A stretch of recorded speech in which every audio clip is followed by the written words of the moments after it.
Off camera, I've laminated 3 pieces of plywood to make blocks like this. This is for post C and this is up. So what's going to happen, this will get screwed to the subfloor or bolted down to the subfloor. And then as you can see, it's a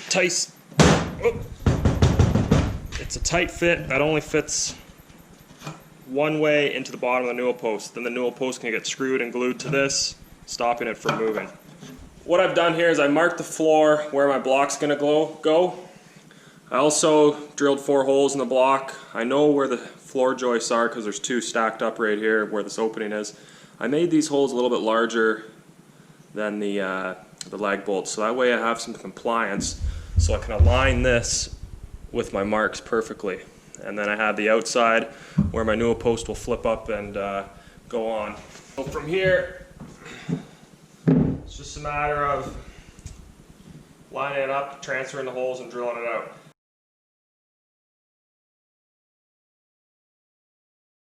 These blocks only fit in the newel post one way, so I have it marked north, so I know which way to put it. I'll just get the first one semi-started here.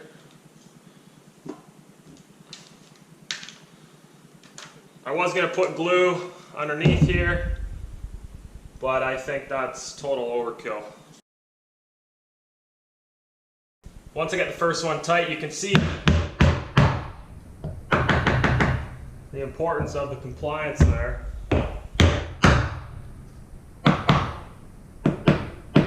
Because it pulls it off my mark a little bit. I'll get the next one in and then fine tune it.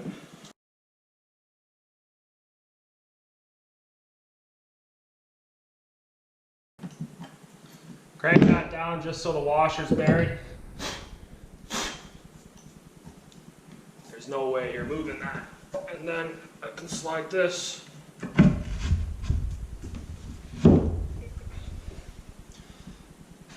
Perfectly lines up on my outside lines. Well, today is a new day. I just finished sanding this down to 220. Temporarily have it installed in position here. Just looking for my final position. Coming in here, looking for level on all sides. You can see my shims here, my wedges, leftover wedges from the stair build. But I can see I gotta actually pull this in this direction when I install it. It's just touching the lines, but when I pull it, it gets into a good spot, and then I can adjust these wedges accordingly. I'm gonna apply glue to the outside of this. Some people I saw were using PL Premium, just in case the wood moves. I'm liberally applying this inside the post. Okay, once we slide this on,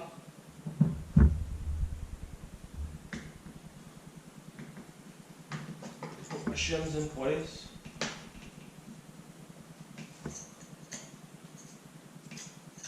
This thing is not moving.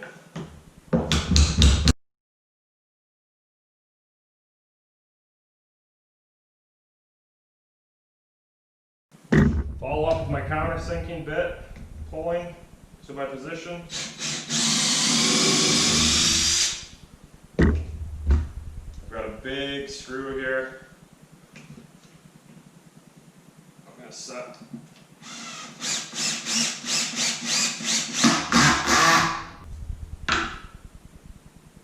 Then between the lines there,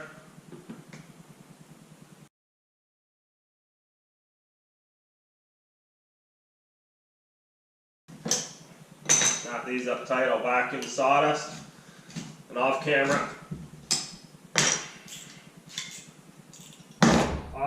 I'll attach the other 2, and then next step will be to put the railings in. In the shop, I just finished making this little section, or cleaning it up, trimming it to size to fit in between these 2 newel posts. Also added a little hand or round over here. You may be wondering, how am I going to connect these to the 2 newel posts? I'm using what's called a zip bolt. Now, it's going to fit underneath. I've already machined a pocket out for it. I've modified this zip bolt a little bit to be able to fit in that 1-inch space. So that'll click in from there, and I can tighten it from underneath. It kind of has a 90-degree gear mechanism in there. And then to stop this railing, because if I just use the zip bolt, it would spin, twist around. To stop it from twisting, I'm inserting a dowel on either side.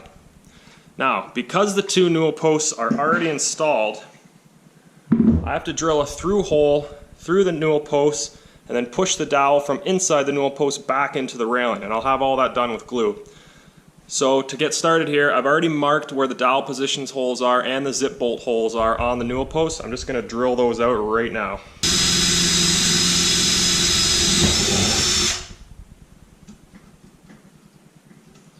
Make sure that's in the right spot, otherwise it'll be a very expensive mistake. So the way this is set up, it's actually nice because I can slide the railing down and over top of the zip bolts here. I've left a little bit of compliance in there because it's just to make sure they'll be able to fit and I can get the nut on the other end. Now, as I mentioned, I'm going to come inside and I have to push the dowels through. You can see right here, that dowel is going to come out and lock into this post. And that's going to be full of glue. So what we're going to do is going to put a lot of glue on here. I'll have to spend a little bit of time cleaning the glue up after, but I don't want this to come apart. So I'll pack the holes with glue. I know when I slide it in here, the face is going to make a little bit of a smear, but that's okay. We'll do what we can.